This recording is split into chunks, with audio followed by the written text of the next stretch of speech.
I'm home.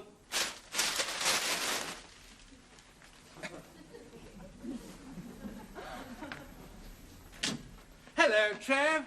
Had a good day? What? Well, come on, sit down and tell me all about it. After all, it's not much fun being at home all day doing the chores. What's been happening in the big wide world? Good grief. Something wrong, Trev? This room. It looks like a tip. A tip? Well, it may look a little untidy. That's because I've been dusting. Dusty. Howard, come here. What does that say? I think it says dust, Trevor. All right, so I missed the odd speck. The odd speck? Look at the coffee table. Yeah, Howard, come here. Look. What have I written there? Clean me. All right, so I missed the coffee table. Nobody's perfect. Well, you certainly are. There's dust everywhere. It's like living with Quentin Crisp. I see. That's all the thanks I get, is it? It's nothing to you that I've been on my feet all day, slaving away like a drudge. Nothing to look up at these four walls and never the sound of a human voice. I thought at least you could come home and talk to me. Treat me like a person instead of a skivvy. You haven't been home all day, Howard. I rang 3 times. I see. Checking up on me, are we? Well, I've only got one word to say to you, and that's this. Not on the coffee table, Howard. I'm sorry, but now I know what my sister has to put up with. What? Just look at these hands. Well, what's wrong with them? Well, I used to have such beautiful hands. Now look at them. See how ingrained they are with all this dusting and polishing. I'll never get them clean again. They'll be like this for the rest of my life. I'll probably have to be buried wearing gloves. Well, I'm fed up with it, Trevor. How long is Mary going to stay at your mother's? I don't know. Then find out, because I can't take much more of this. You're not thinking of leaving, Howard, are you? It's not that I mind the work, Trev. It's just that I wish you wouldn't come home in a mood. I'm not in a mood. You're always in a mood. You're a very moody person, Trevor. I'm beginning to dread these moods. You've been like it ever since Mary went away. I do my best, Trev. Oh, I'm sorry, Howard. I didn't mean to get on at you. I'll get you a drink. Where are the glasses? In the kitchen. Ah.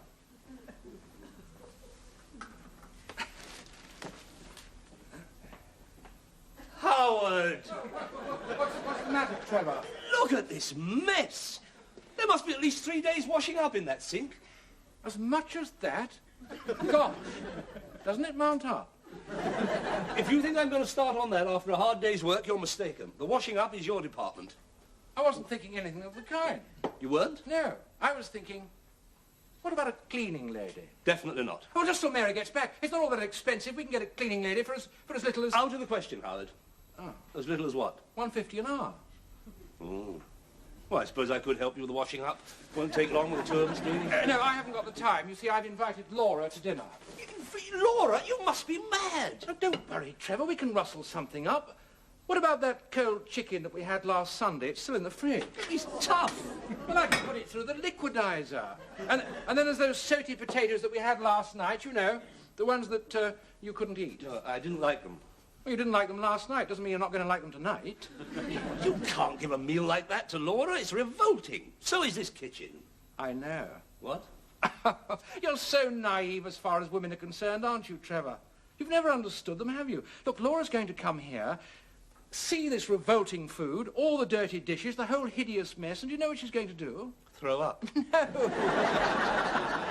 She's going to smile and say, you men, you're so helpless. You simply can't manage on your own. Now give me an apron and plenty of hot water, and I'll do the dirty dishes for you. And I'll make you a proper meal. She'll say that. Of course. You crafty devil. You just have to understand women.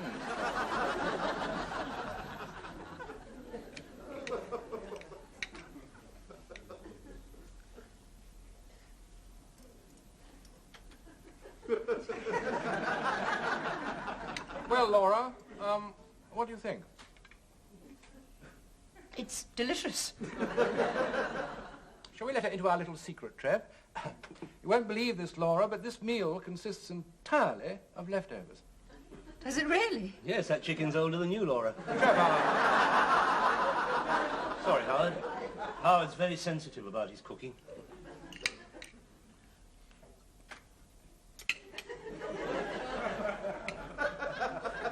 You're not eating very much, Laura. No, I think Laura's frightened that there might not be enough to go round. Well, there's plenty more where that came from, Laura. Is there? I hope you don't mind the different plates, but we haven't washed up for days. You know what men are. Helpless. Steady on, Trevor. We don't want Laura dashing in there to do the washing up. Perish the thought, Howard. No, I don't mind the different plates. In fact, this one's rather pretty. I think I've seen it before. Yes, you have. That was on the wall in the lounge. We were getting desperate. There's a stack of washing up in that kitchen. Mountain of it. Never mind, Trevor. We'll just have to struggle through somehow. Aren't you enjoying the stuffing, Laura? Yes, it's very nice. Very nice. It's the best thing I do. I'm sure it is. It's just that I can't seem to get my fork into it. Oh, soften it with the gravy. That's what I do, Laura. Yes, and hurry up, Laura, because after that, I've got a surprise for you. Rice pudding. Rice pudding. Yes, I thought that would surprise you. Rice pudding made to my own recipe. The rice pudding? Are you sure? I thought you said it had gone a funny colour. No. That was the cheese. Nothing wrong with the rice pudding. Now I've removed the skin. Actually, I don't think I could eat another thing. You don't like it? No, it's just that I had rather a good lunch. Well, what did you have? Chicken Kiev. Chicken Kiev. Chicken Kiev. Well, isn't that tender breast of chicken filled with a sort of succulent garlic butter? And then lightly coated in breadcrumbs and fried gently till the outside's crisp. So that when you push your knife into it, all the butter sort of oozes out over the meat. Yes, that's right. I don't suppose there's any left. Chicken Kiev, and I serve you leftovers. Doesn't matter, Howard. Of course it matters. How can I serve you this disgusting garbage after you've had a meal like that? I mean, what made me think I could cook anyway? Typical male arrogance. I mean, let's face it, Trevor. There are some things that women can do far better than men. Oh, yes, you're right, Howard. Yes, we just have to face it. We can't cope. We're absolutely hopeless in the kitchen. You've only got to look at the state of that sink and all that washing up. Well, if we're finished eating, I suppose we'd better get on with it, Trevor. I hope you won't be too bored waiting, Laura. Of course not. It's a lovely evening. I'll just go out on the terrace.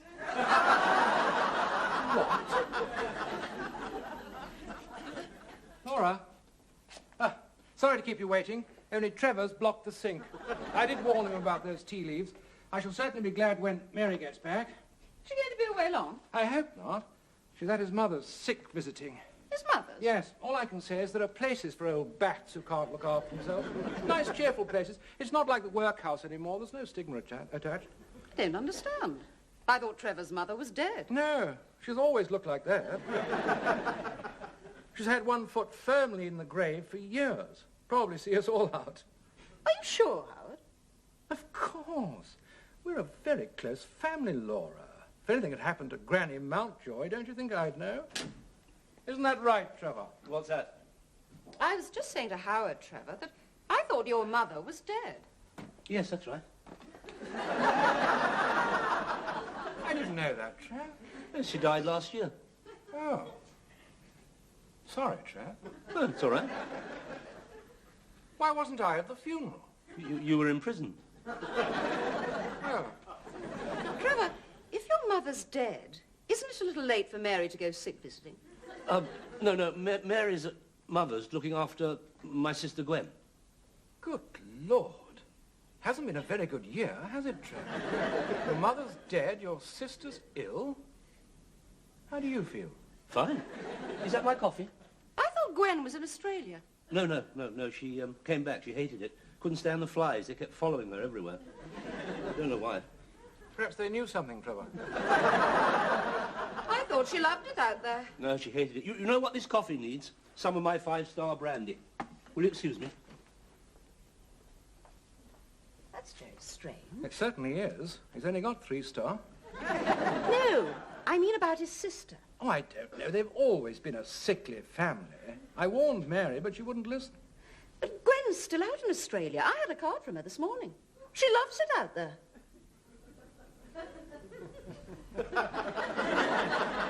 What?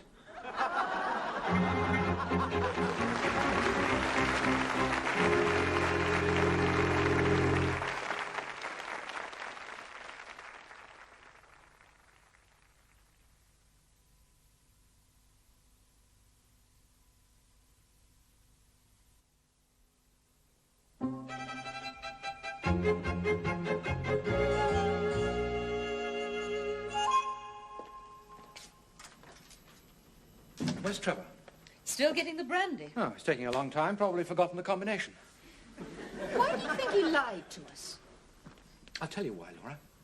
Because Mary isn't coming back. I've just looked in her wardrobe. Everything's gone, even the mothballs. I think they've quarrelled. But they never quarrel. They did this time. I heard Ray's voices just before she left. They've always been so contented. What could they quarrel about? Probably another woman. Trevor? Why not? Oh, don't let that air of respectability fool you, Laura. I've always known there was something shifty about him. Mary probably found out and confronted him with it. That's why she left without saying a word. She couldn't face anyone. Not even me, her own brother. She's been driven from her home like a wounded animal. But Howard, Trevor's always been the most devoted husband. Something wrong, Laura? No, I think perhaps I got a little cold out on the terrace. Never mind. This'll soon warm you up. We were wondering whether you'd heard from Mary, Trevor. Mary? Yes, you remember Mary, your wife, my sister. Used to sit in that chair, used to fill the house with flowers, always had the scent of roses with her wherever she went, filled every room with sunlight and laughter. Of course I remember Mary. Yes, of course you do. Just look at that sweet, honest face. Those open, sincere eyes. Don't you miss her, Trevor? Yes, of course. But that's not Mary, that's my mother. What? And where's Mary's photograph? Oh, the glass got broken and I'm having it mended for when she comes back. What exactly is wrong with your sister, Trevor? Flingles. Flingles? Oh, no, it started as flu and then ended up as shingles. Shingles? I believe that can be quite serious. No, yes, it can be quite a long job. In fact, I think I'll go and give her a ring and see how she's getting on. Did you hear that? Flingles. And he's using the upstairs phone. He's hiding something. Well, now's our chance. What are you going to do? Search his desk. What for? Evidence, theatre tickets, letters, hotel reservations. Yes, he always keeps this drawer locked. There must be a reason. Well, how are you going to open it? Have you got a nail file? A nail file? I didn't exactly waste my time in prison, you know, Laura. I did learn 1 or 2 tricks of the trade. Thank you. It's not a skill I'm particularly proud of, but it does come in handy sometimes. I learnt it from a master cracksman. Yes, he taught me to open any lock. It's just a question of applying the right pressure to the mechanism, and then it'll open as smooth as silk. But you've got to have the sensitivity in the fingers. That way, you can feel the slightest movement, and you can open it without leaving a trace. Howard, you've broken it. Never mind. I'll say I did it while I was dusting. Good Lord. What is it? It's Mary's photograph. It's not even damaged. But why has he kept it in here? I don't know. It's as if he was trying to remove all trace of her. Yes, you're right. And you know why? Because he can't face her. Not even a photograph. He's filled with guilty rage. I knew there was another woman. Oh, Howard, you can't be sure. Really? Just you wait and see. It won't be long before there's another photograph on this desk. The second Mrs. Mountjoy. Well, let him just try and bring her back in here. That's all I can say. Howard, put it back, quickly. He's coming. All right, Laura, don't panic. That's one thing that Master Cracksman taught me was never panic. Oh, my God, it's stuck! Hurry! I can't, it's jammed!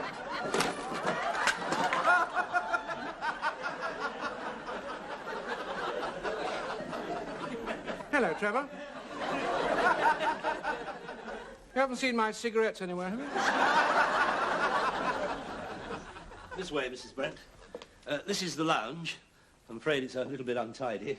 Blimey. It looks such a neat house from the road. Yes, well, my wife's away and it's got sort of neglected. Also, I have a brother-in-law who tends to be a bit of a parasite. Well, that's why I asked you to call, Mrs. Brent. Oh, please, call me Doreen. No, Doreen. It's just a little light cleaning, you know, dusting, polishing, vacuuming, washing, ironing, preparing the vegetables, some shopping, oh, and of course, cleaning the brass and silver. Oh, nothing too strenuous then? No. But of course, I will need a reference. A reference? I'm surprised you don't want a medical certificate. I beg your pardon? I'm afraid I haven't got a reference. You see, before this, I was at the Manor. The Manor? And although I gave the Colonel absolute satisfaction, his wife was never very pleased with my work. Always looking for some dust to write her name in. You know the sort of person? We know looks on the tops of doors, that's what I want to know. Yes, quite. But I'm afraid I shall still need a reference. Oh, mine, they only paid me 80p an hour. 80p an hour? Oh, in that case, I'm sure a reference won't be necessary if you've had the experience. Of course, while you're here, I will expect you to exercise discretion. Why not? I'll be exercising everything else. No, I mean my clients will expect complete confidentiality. Oh, don't worry, you'll get discretion from me, sir. You had to have discretion at the Manor. The things that went on there. I don't think I want to hear about... What sort of things? It was the Colonel's drinking, for a start. I didn't know he drank. Why do you think he fell off his horse on Armistice Day? I didn't realise. You should have seen the empties. I mean, I wouldn't have minded that, but once he'd had a drink, couldn't keep his hands off things. Well, what sort of things? Well, me for a start. Well, I think you'll find things much quieter here, Doreen. Oh, do you mean I've got the job then? We did say 80p an hour, didn't we? Well, when I said I didn't need the money... When would you like to start? Oh, well, I'll leave that to you. Oh, straight away. Look, let's say 2 o'clock, and we'll include the 10 minutes we've been talking. I'll show you over the rest of the house before I go. You'll start upstairs. Mean old devil. This way, Doreen. That's the dining room, that's the kitchen. Oh, and Doreen, you'll have to excuse my bedroom. I'm afraid it's very untidy.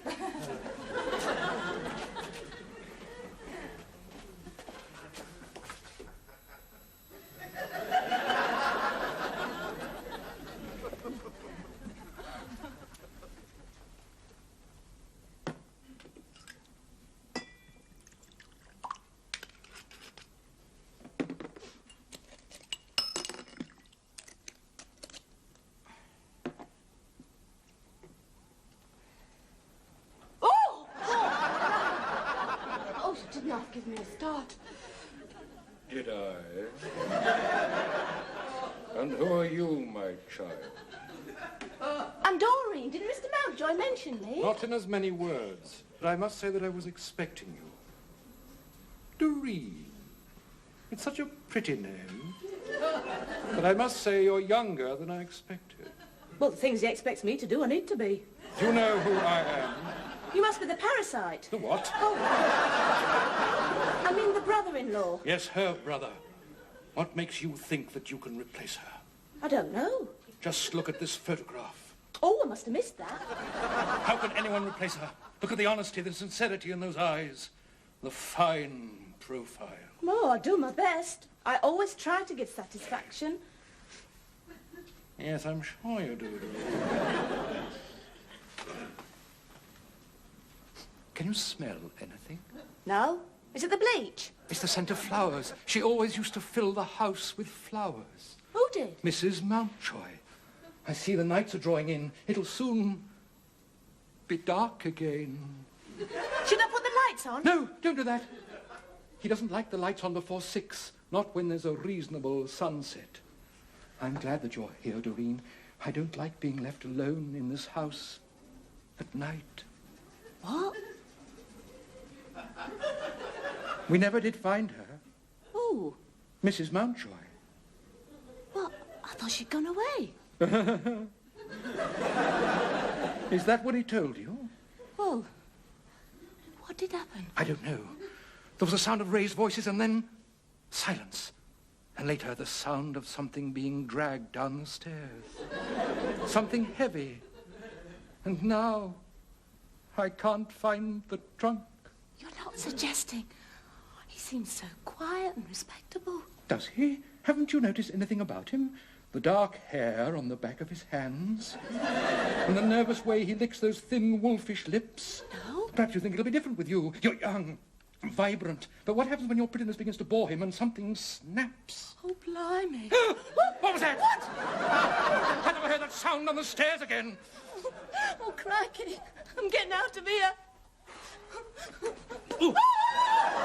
Take your hairy hands off me. What's the matter? Where are you going? I'm going back to the Flaming Manor. Where's she going? What did you say to her, Howard? What makes you think you can bring a woman like that in here after my sister? Well, I know she's not all that inspiring, but she only cost 80p an hour. What? Well, it was you that wanted a cleaning lady. Yes, well, if you think that... Cleaning lady.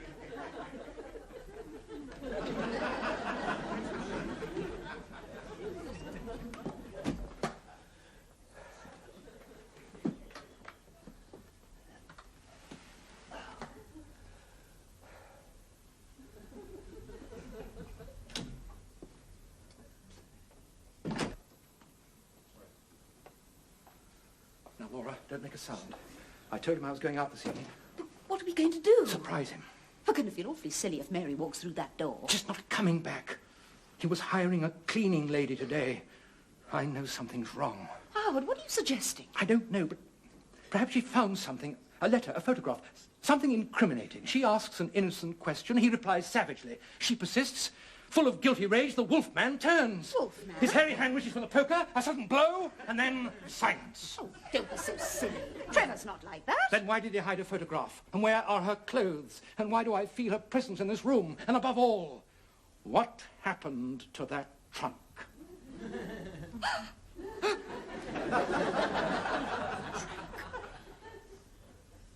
Ah. Good. Now, if only it were unlocked. It is unlocked. Is it? Oh, right. Well observed, Laura. Well, you opened it and I'll keep watch. No, you open it and I'll keep watch. Oh, I see. Nervous, Laura? Frightened of what you might find? Yes, you're right, it's a man's job. Oh, get on with it, Howard. Get on with it, she's my sister! I'm frightened of what I might find. Oh, my God, it's a hair! It's a wig, Howard. It's full of Mary's clothes. What are you doing? What are we doing? We're looking for my sister. You won't find her in there. Where is she, Trevor? Harrogate. Harrogate? Well, why didn't you say? Well, I didn't want you to know. You see, she's left me. But you couldn't have done. Well, not after all these years. What did she say? Well, it was a few evenings ago. She just stared at me and said, "Is it always going to be like this?" And I said, "What?" She said, "Life." And I said, "I suppose so." So she said, "I want out." Want out? She packed her case and left. She's asked me to send on the rest of her things. Well, didn't she say anything about me? Yes, she asked me not to give you her address. Trevor, why didn't you tell us? Well, I was hoping she'd come back. You see, Laura, I'm completely lost without her. Oh, poor Trevor. I'll tell you what I'm going to do. I'm going to find an apron, I'm going to clean through that kitchen, and then I'm going to get you a decent meal. How about succulent chicken Kiev? Oh, thank you, Laura. You men. You're so helpless.